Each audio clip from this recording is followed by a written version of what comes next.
por continuar en esta sintonía. Estamos conversando sobre la situación económica del país y en particular los comentarios que hizo el Fondo Monetario Internacional al momento de retirarse del país luego de una evaluación de 2 semanas de la economía y los elementos importantes que mencionaba que era importante, valga la redundancia, que era importante que el país siguiera evaluando y siguiera trabajando en ellos.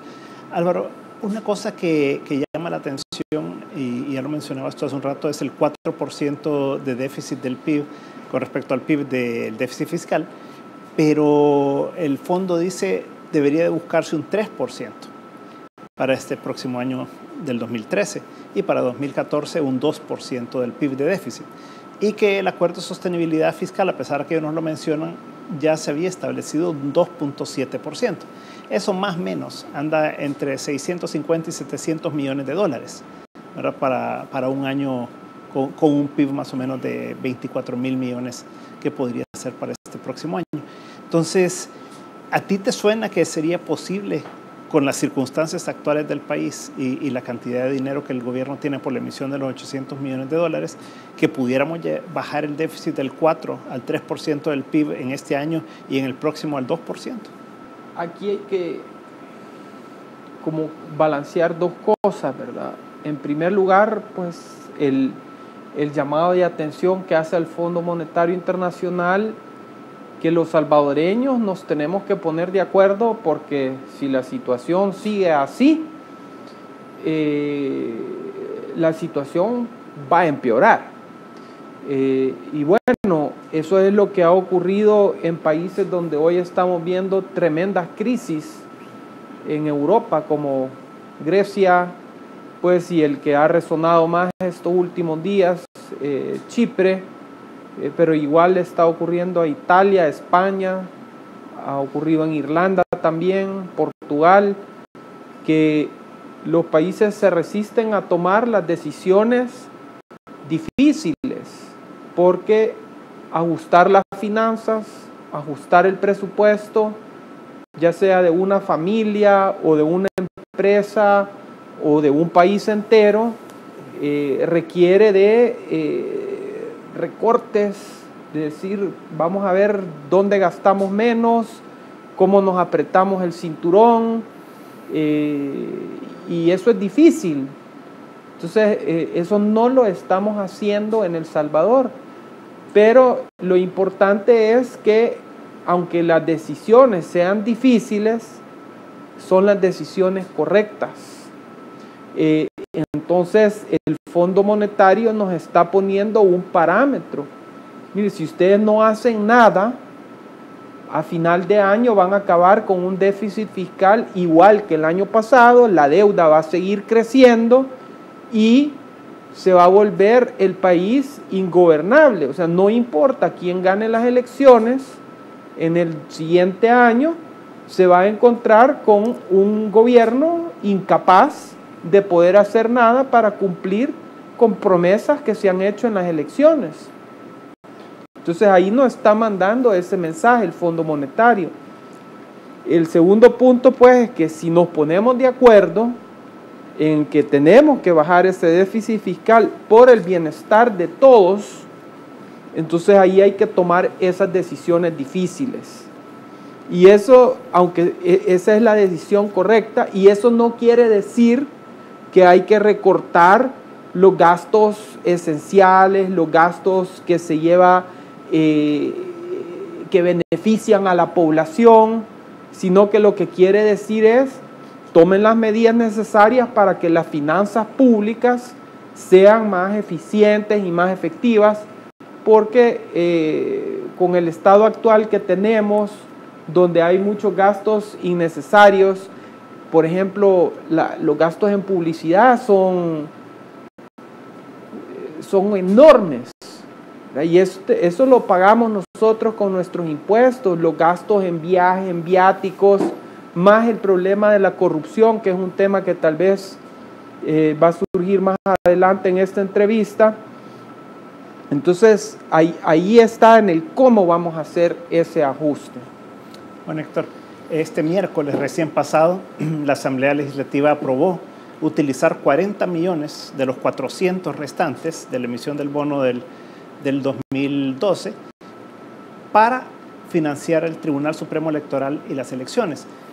Más allá, y además de que es para gasto corriente, para pagar las elecciones, ya comenzaron además a utilizar estos 400 millones, con lo que si al final se les entregan los 400, más los 400 que les dieron en enero, más los 400 que naturalmente hay siempre de pensiones, sería un déficit de 1.200 millones de dólares este año, lo que sería muy superior al 3% del PIB que el Fondo Monetario está sugiriendo al gobierno. ¿Qué le parece a usted estas acciones de la Asamblea Legislativa y qué perspectivas tenemos para este año? Pues? Bueno, mire, en primer lugar, yo creo que es bueno que aprobaron esos 40 millones. Pero lo interesante es que por las presiones de un partido, de la oposición, el presupuesto inicialmente presentado por el tribunal se redujo bastante. Y ahí tenemos una idea, y que tiene que ver con lo que está mencionando Álvaro, de que hay margen realmente para racionalizar el gasto. Dijo la diputada Calderón que si en el camino veían algunas dificultades, pues podían ir ajustando, pero esa es una prueba también de lo poco serios que nosotros somos cuando nos ponemos de acuerdo. Aquel plan de austeridad que se había planteado, pues se invalidó a pocos meses, ¿no? Y yo quisiera ligar esto también, Luis, a la cuestión de la renuencia o el no avance, por lo menos así públicamente, en una nueva negociación con el fondo. Lo quiero ligar con el déficit precisamente. En primer lugar, yo no veo los espacios de encuentro para ponerse de acuerdo. Es un ideal que la empresa privada lo ha venido planteando desde hace tiempo. Yo creo que de la Presidencia de la República se ha planteado también, pero en el fondo como que no hay voluntad de ninguno de los sectores. Ahí tenemos el Consejo Económico y Social que después de 2 años no funciona. Entonces, comenzando por eso. Lo segundo, y eso por experiencia de aquí en todas partes, los gobiernos, independientemente de su ideología, tienden a gastar más en los últimos años de su gestión. Yo no creo que el gasto social se vaya a reducir, porque ahí está la bandera del gobierno de turno, que en teoría siempre están los gobiernos también de derecha. Va a reducir el gasto social, que está asociado también con el problema de los subsidios, ¿verdad? Y ahí tenemos que está planteado los paquetes escolares, pero estaba viendo en los periódicos, noticieros de la televisión, de que se han reducido ya las contribuciones efectivas para los paquetes escolares. El problema con los transportistas está ahí latente también, y los subsidios del gas, que aunque esté erosionando las finanzas públicas, por lo menos lo que se conoce públicamente de CEL, por ejemplo. No sabemos lo que hay detrás, que por cierto también Funde presentó una demanda por la poca transparencia que hay en eso. Entonces me parece a mí que sería bien difícil. Lo ideal sería llegar al 2 y fracción que menciona el fondo, pero yo lo veo muy complicado, porque el mismo ministro de Hacienda decía el jueves de esta semana pasada de que es muy complicado llegar a esos parámetros.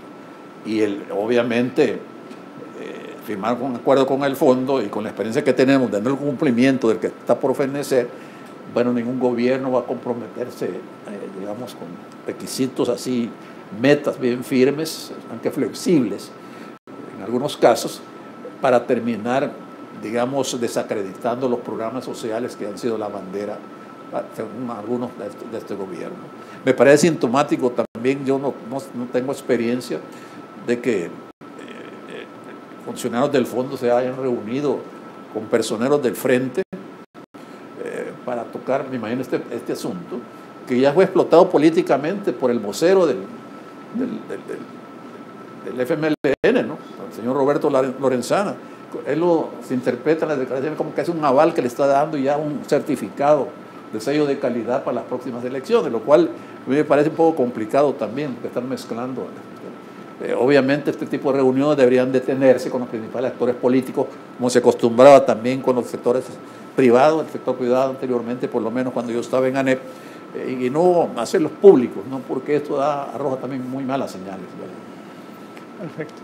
Roberto, ¿a ti qué te parece esto de los 40 millones de dólares que se le autorizó, o sea, al Tribunal Supremo Electoral o al Ministerio de Hacienda en un principio, de los 400 millones de dólares que restaba de asignar destino, ¿no?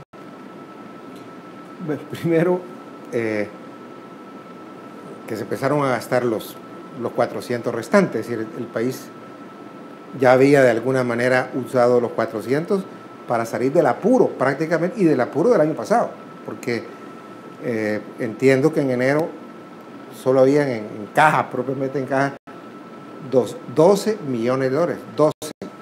Bueno, lo que pasa es que vinieron los 800 y fue un respiro, pero entrado el año ya se debían en notas de crédito 207 millones. Y luego en lo que llaman técnicamente previsiones, es decir, supuestas deudas de 300 y pico de millones. Y con el supuesto de que este año las previsiones del 2013 se iban a reducir en 250, o sea, el supuesto que vas a reducir 250 millones, no sé de dónde, para este año, te daba, digamos, esa brecha de 1.200 millones, que con los 400 se baja a 800 y te empiezas a tener el uso de los otros 400 millones, y aunque los uses todavía te va a quedar una brecha, llamémosle así, ¿no?, de otros más o menos 400 millones. Las señales son, mire, estamos nuevamente saliéndonos de la norma que uno presta para crecer, uno presta para ampliar su negocio, uno presta para mejorar su casa, pero estamos usando para pagar deudas. Es cierto que va a gasto corriente, pero nos estamos endeudando para decir, pagamos la deuda de una deuda que la usamos en gasto corriente. Entonces me parece que te está expresando que se nos está yendo el dinero de alguna manera a pagos de deuda, se nos está yendo el dinero a pagos anteriores de deuda que no puedes cumplir, y eso es una situación grave. Adicionalmente, lo que te significa es que la falta de planificación, es decir, se supone que el presupuesto del Tribunal Supremo Electoral debió haber estado en el presupuesto, ¿no?, elaborado en el año 2012, cuando se presenta y dice, bueno, se sabía que iba a haber elecciones, ¿no? Se supone que va a haber una doble, si tienes que dejar previsto que puede haber una segunda vuelta. Entonces, es más, tal vez no se suponía lo del voto en el exterior, pero tampoco es que va a ser una cosa cara, porque vas a comenzar gradualmente. Bueno, me falta previsión, ¿no? Entonces de repente vas a salir con que hay que pagarle pues a los transportistas, pero ya en el presupuesto estaba presupuestado de que no se les iba a pagar, pero hoy resulta que sí, y van a ir apareciendo en el camino, llamémoslo así, deudas o compromisos que no estaban contemplados, y total, tus 400 millones los vas a empezar entonces a usar, digamos, esa deuda que hiciste, vas a empezar a utilizarla para cubrir ciertos gastos corrientes no previstos, ciertos compromisos que ya tenías. Insisto, que hay un problema serio, y para que la gente, también quiero terminar con esto, porque la gente que nos ve, que entienda, bueno, y qué tanta importancia le dan al fondo. Mire, a mí no me gusta el fondo, sí. He criticado al fondo por muchas cosas que ha hecho el Fondo Monetario Internacional. En algunos momentos incluso provocó crisis. Sus medidas, sus recetas fueron tan amargas que provocaron crisis. Ahora, el punto es que nos guste o no nos guste el fondo, el hecho es que sus opiniones, sus dictámenes afectan, positivo o negativamente. Y cuando te dicen, mire, no voy a firmar un acuerdo precautorio, que es lo que pareciera que ha sucedido, pues otros prestamistas públicos, es decir, internacionales, Banco Mundial, BID, o privados, son en algunos casos cautos, o en algunos casos no te dan los desembolsos, ¿no? Cuando son sobre todo préstamos que van directamente al presupuesto. Las consecuencias son serias. Un país que está en una situación tan delicada que se te empiecen a cerrar los únicos chorritos que tenés, ¿no? para llenar un poco el pozo, se te empiezan a cerrar. Entonces hay que ser muy cuidadosos con esto, y como digo, nos guste o no nos guste, pero tenemos que tener cierta disciplina de cara al fondo, porque si no las consecuencias pues las vamos a pagar tarde o temprano. En un momento estamos de nuevo con 361 grados.